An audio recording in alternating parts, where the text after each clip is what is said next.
write like a man. Use a typewriter. Why should Christians care about the Genesis 6 conspiracy?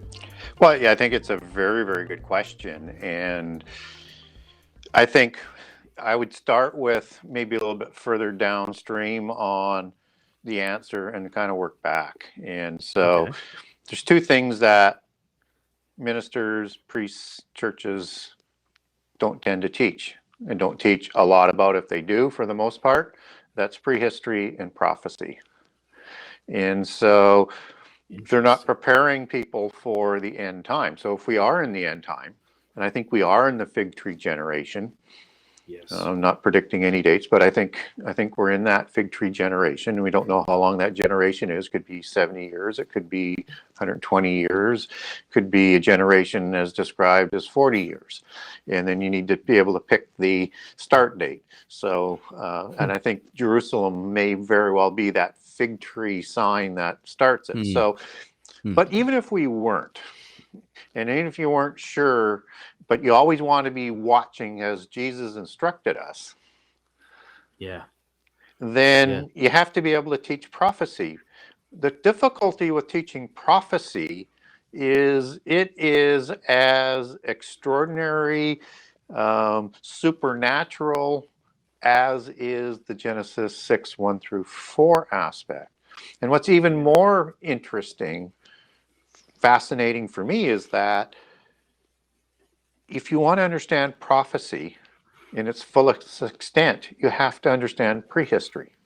Yes. Because so much of the allegory, so much of the context is there. So if you want to understand who Babylon is, you want to understand who these beings are that are coming out of the abyss in Revelation 9, you have to be able to understand what happened there so you can understand who the beast kingdoms are. And so in the churches, they're not teaching this because they're not taught this in seminary schools, either in Catholicism or Protestantism. They're not, and they're told not to teach it. So I'll actually get lots of ministers coming to me and asking for information. And I always, give it back so that they've got it in the biblical matchups, right? I can give them the other context because they're just not taught that. And it's quite an eye-opener, unfortunately, because they've not been prepared to lead the flock. And they're not leading the flock.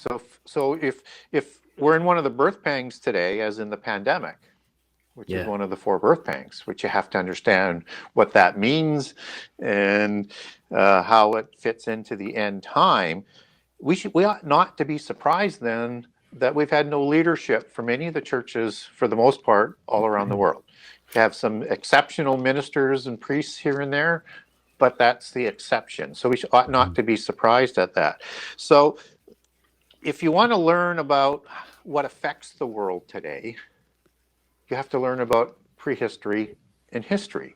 If you want to know how our organizational structures came about, why they're doing what they're doing, what the political agendas are, you have to learn about where that came from and what their agenda is.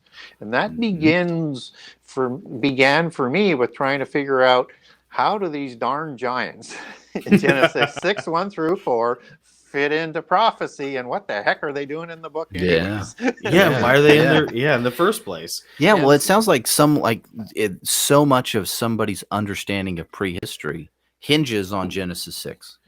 Those first 4 verses, like how they interpret that colors in what prehistory looks like, and consequently how they're going to be able to interpret Revelation and end times prophecy.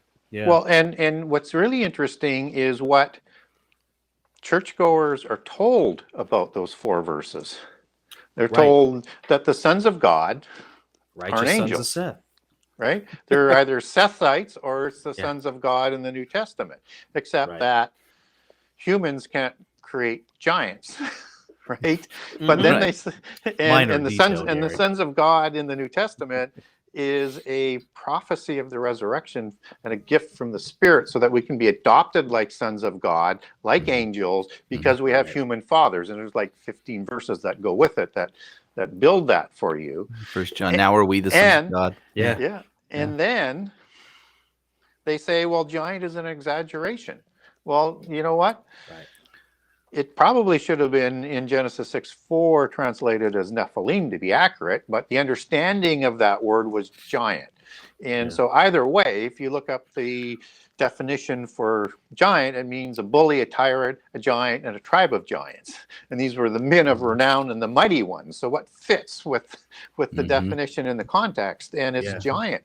And then people say, well, it's an exaggeration. Well, you're telling me that the Bible's inaccurate now. Right.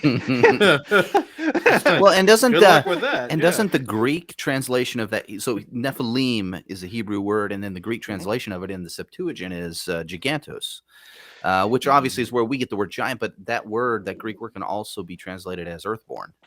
Well, yes. Well, that's again what they all bring up. And I was in a debate on Thursday, and somebody called this the tyranny of the oppression of the word giant on Western civilization because he was using that argument. And he's right. The gigantes does mean earthborn, as the offspring of Gaia and Uranus or Kronos, and it was part of the gigantes or the hecaton cherries or caries, depending on how you want to pronounce that. But that's not the only root word for the giants. It's related to gigantes, and earthborn is part of it, just as it became an allegory for the human wives as being earthborn to create the demigods as offspring of a god and a human female, as it comes out of Greek mythology and as what we get out of Genesis 6:4. Yeah. And they were earthborn gods. They were the demigods. So there's that part of it. But that's not the real thing. Gigantes actually and giant both go back to the word gygus, as we would say it in English, but it's actually could be gaies or yais, because if you have the G that's coming out of in Greek letters and in pronunciations, this is the gamma that looks like a Y, and followed by an I and an E, and I think it's just the two letters, turns it from a g sound to a Y sound. So that's why you get Gyges or Gaies, as it's also spelled, that were part of these gigantes, which was a group of giant monsters with 50 heads and necks and 100 hands coming out of their shoulders. So these were monsters. And Gyges goes back to Gygus, Gigas, as we would spell it, and that means giant. So it's both. So people, just as in prophecy, just as in a lot of teachings in the Bible, and just as people who are trying to shatter or argue something because they know people maybe not look into all of the details, they do not include all of the passages, all of the information. They only select it. And when people are talking about prehistory and prophecy and doctrine, you can't leave out the inconvenient passages, just because they don't fit your preconceived thought. You have to put it all together, and it's got to fit. So, does the word go back to gigantes as earthborn? Absolutely, but it also is the root. It's rooted in giant, as it was understood, and these were monstrously sized individuals. They were the great heroes. They were the demigods, and you get all of that put together out of Hesiod in Theogony, and then all the other sort of, not all, but a lot of the other Greek writings feed off of that.